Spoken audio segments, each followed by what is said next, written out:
Communication Workers of America bring you this production.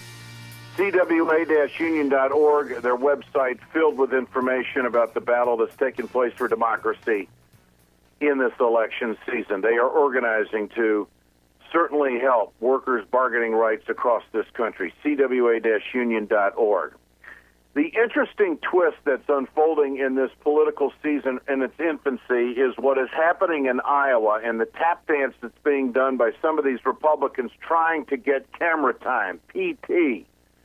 Scott Walker is getting lost in the shuffle, and people are figuring out he's bland, he's boring, he's got a radical agenda, and he lies about his record in Wisconsin. But overall, the Republicans haven't figured out that the health care law, the Affordable Health Care Act, which they call Obamacare, is widely popular, especially with the people who have been affected by it.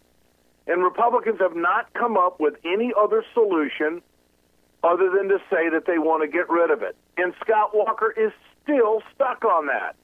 These days, I'm not just frustrated with the president and with the Democrats in Washington. I'm frustrated with the Republican leadership in Washington as well. You see, they told us during the last election that if we just elected a Republican Senate, the leadership out there would put a bill to repeal Obamacare on the desk of the president. It's August. We're still waiting for that measure. Okay, but that's not what the country wants. In fact, all of the things that Walker is pushing poll in the negative with the American people. The majority of Americans don't want Obamacare repealed. They want universal health care. That polls into the 70s. Walker thinks a radical agenda of what he's done in Wisconsin is what the country wants.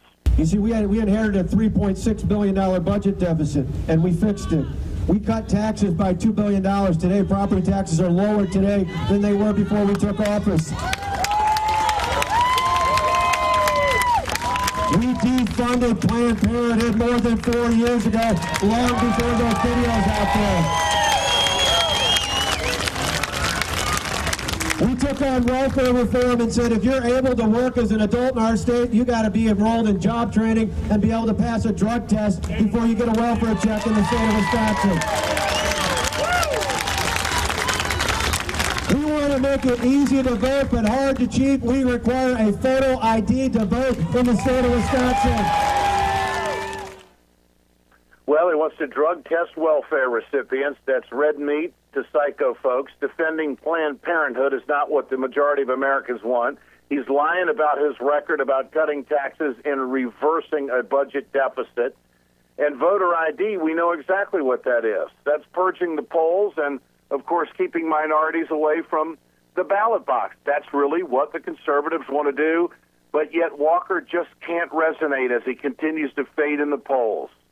I just love it. In the meantime, the email controversy surrounding Hillary Clinton defended on Iowa Public Radio by the candidate over the weekend. I never sent nor received any classified email, nothing marked classified, and I think this will all sort itself out. And in a way, it's kind of an interesting insight into how the government operates, because if I had not asked for my emails all to be made public, none of this would have been in the public arena. But I want people to know what we did. I'm proud of the 4 years that I was Secretary of State. So I know this is all just going to, work itself out as we go forward. Going to work itself out as the FBI continues to investigate, and now there are reports that there are over 300 emails that could be termed classified information, although Hillary Clinton reiterates that she never sent any classified information with a declarative statement. So clearly there's a conflict here. And if Hillary Clinton doesn't know what classified information is, why does she want to be president of the United States, or how could anyone have any controversy or any confidence in her at all that she'd be able to handle it? On Fox News on Sunday, it was a very interesting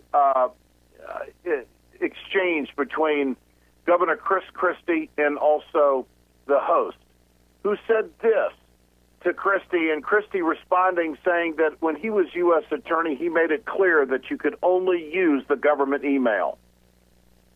Her arrogance is breathtaking. It's breathtaking. Mrs. Clinton, this is not about politics. Why don't you just answer this question? Why'd you have your own private email server? I worked for the federal government for 7 years as U.S. Attorney. It was made clear to all of us when we walked in the door, official business is done on your official email account. So this is not about politics. Answer the question. All this other stuff, it's the typical approach of the Clintons, where when they're in trouble, they blame everybody else. I'll tell you this, there's certainly enough that there should be an investigation, and that we have to get to the bottom of it. I'll tell you as a former U.S. attorney that there's no question in my mind that if there's classified information on there, she's in trouble. That is the soundbite I think that the Clinton camp is going to have to respond to, because speaking as a former U.S. attorney, I think that Christie is correct when he says that. The FBI ain't messing around, and neither is the Inspector General. This is the Ed Schultz Internet Broadcast, brought to you by the Communication Workers of America, Alliance for American Manufacturing, BioGreen Clean, and the iSave team. We're back tomorrow.